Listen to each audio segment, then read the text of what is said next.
I'll now move to a roll call before asking for declarations of interest. Can the following members please indicate if they are present at the meeting? Councillor Quinn? Present. Dr Metcalfe? Present. Giovanni D'Alessio? Present. Kirsty Reichel? And Stevie McLachlan? Present, thank you. Are there any declarations of interest? Okay.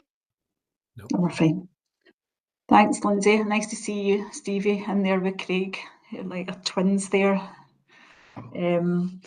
Okay, great. So we've obviously just got one. Through you, Councillor Quinn, Chair, sorry.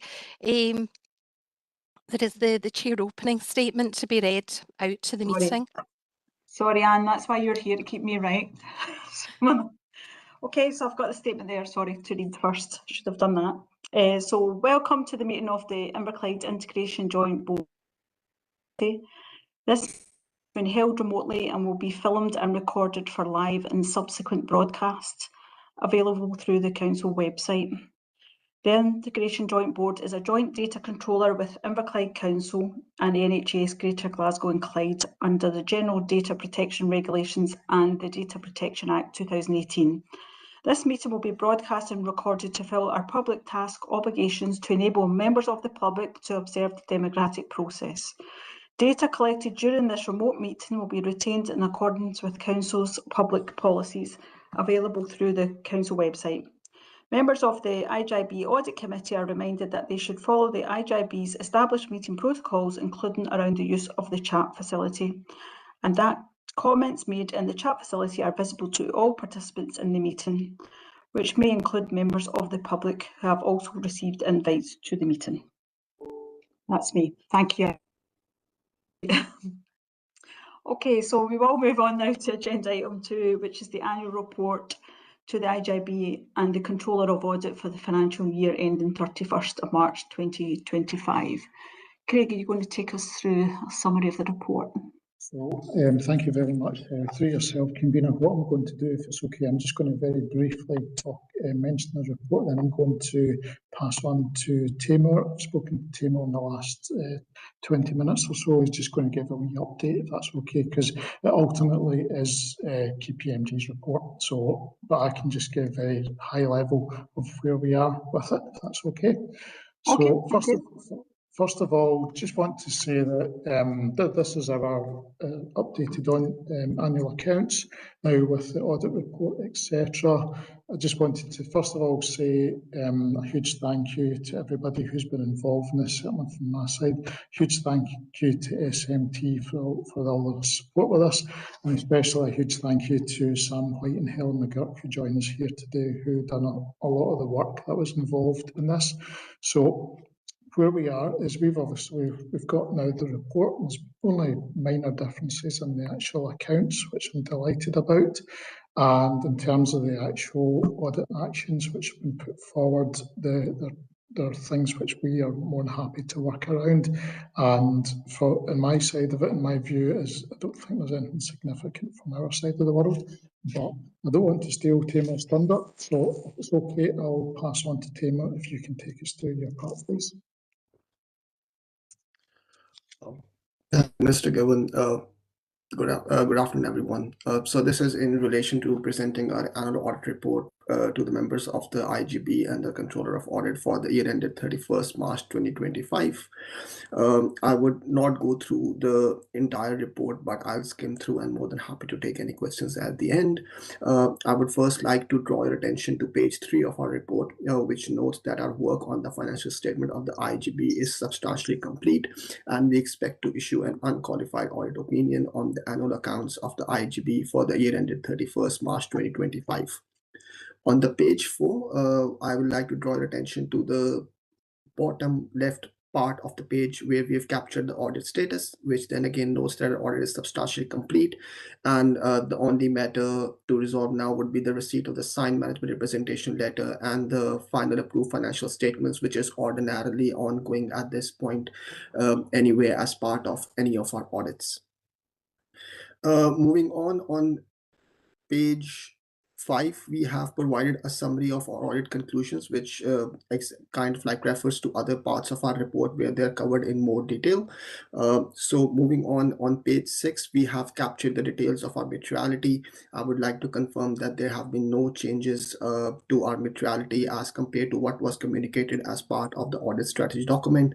The materiality that we use for the financial statements amounts to 5 million, which equates to approximately 2.11% of the gross expenditure. In terms of materiality, I would also like to clarify that although we have concluded on a 5 million materiality for the financial statements as a whole, we design our procedures to detect errors in specific accounts at a lower level of precision than our materiality, which is referred to as performance materiality, and that amounts to 3.75 million.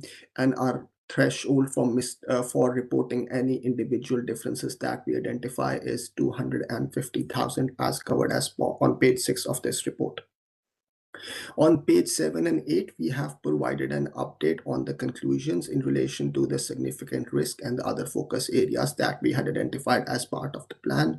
As alluded to earlier, there have been no changes to these risk or focus area as compared to our plan, and we have concluded positively as noted in the third column, that is the audit conclusion column on page 7 and 8. On pages 11 to 17 of our report, we have captured our findings in relation to the wider scope as it relates to the public sector audit. So that includes financial management, financial sustainability, vision leadership and governance, use of resources to improve outcomes, and finally the best value. The work that we do in relation to this is guided by the code, and there has been no new findings that we have reported as a result of our work around wider scope and best value. I would next like to draw your attention on page 20 of our report, which provides a confirmation in relation to our independence. We just want to reconfirm that there are no matters that in our professional judgment bear on our independence, which needs to be disclosed to the IJB or the Audit Committee. On page 22, we have captured the nature and description of differences that were identified as part of our audit.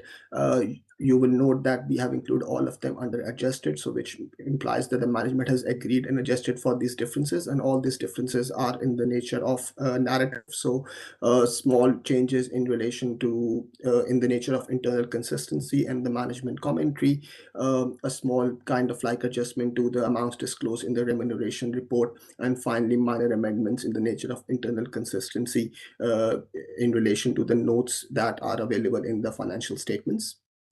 On page 23 to 26, we have provided a follow-up in relation to the recommendations. As alluded to earlier, we have not identified any new recommendations.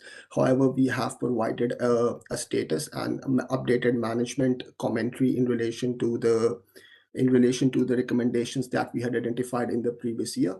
We note that one recommendation in relation to risk management strategy is complete and the other two are ongoing. That brings me to the end of the report, and more than happy to take any questions. Yeah, thanks Craig and Taimur for that. Is there any questions from anyone here?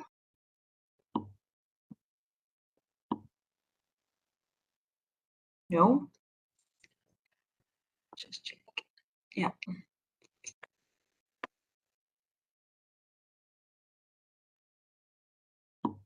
Happy with the report. So does anyone get any questions for Craig as well? I'm just, if not questions Through you, Chair, I can see someone has their hand up. Right, great. And sorry, it's me, it's Becky. Hi, sorry, it's a wee small Sorry, hand on Becky. WebEx. No, it's fine. I don't have any questions. I was just going to say thank you for the report, which is really clear in the presentation, and obviously acknowledge that some of the members had the opportunity to ask the external auditors questions separately as well, which was really helpful. So thank you for that. And thanks to Craig and the team as well for all the work in this area, because this is a good report. Thank you. Great, thanks Becky. Sorry I missed you there. I think I missed you just as I was scrolling through it. Just to echo, it's really useful having beforehand where we could ask our questions. So and what came out clear then was the good partnership and relationship KPMG has with the council officers. So just to, echo what Becky said, to thank Craig and his team and Timur and Michael from KPMG. So a lot of work and effort has gone into that. So thanks everyone. It's just a testament to how good the report is that there wasn't many questions here at the session or today. So thanks for that. And I assume that everyone is happy to agree to the report. Through you, Chair, again, I can see that someone else has their hand up. I don't. Gio, yeah. Yes. Thank you, Chair. It's just a question. Well, first of all, echoing the message to both teams, really, because the report was of high quality, very clear and details, and it's really good that there are no major recommendations that need to be implemented immediately. It's a question mainly for Craig in terms of the use of reserves. Is if you're comfortable in the position that we have, what we have done, and the plan for the future. Yeah, happy to come in on that, and through yourself, convener. Yeah, we're happy with the use of the reserves at the moment. I think we find ourselves in still a fairly healthy position. We've coming into this financial year. Obviously, this covered 24-25, and we come into this financial year of just under £6 million of what I would say general stroke smoothing reserves for an IJB. That is a good position. We're within our tolerable levels, which are recommended by SIPA, and they're between 2 to 4%. We're sitting about, I think, about 2.5%. So I'm certainly comfortable on that basis. Yeah, thank you very much. And I was in line with a private conversation where I wanted to make sure that it was clear that it had been an item that had been probed and confirmed. So thank you very much.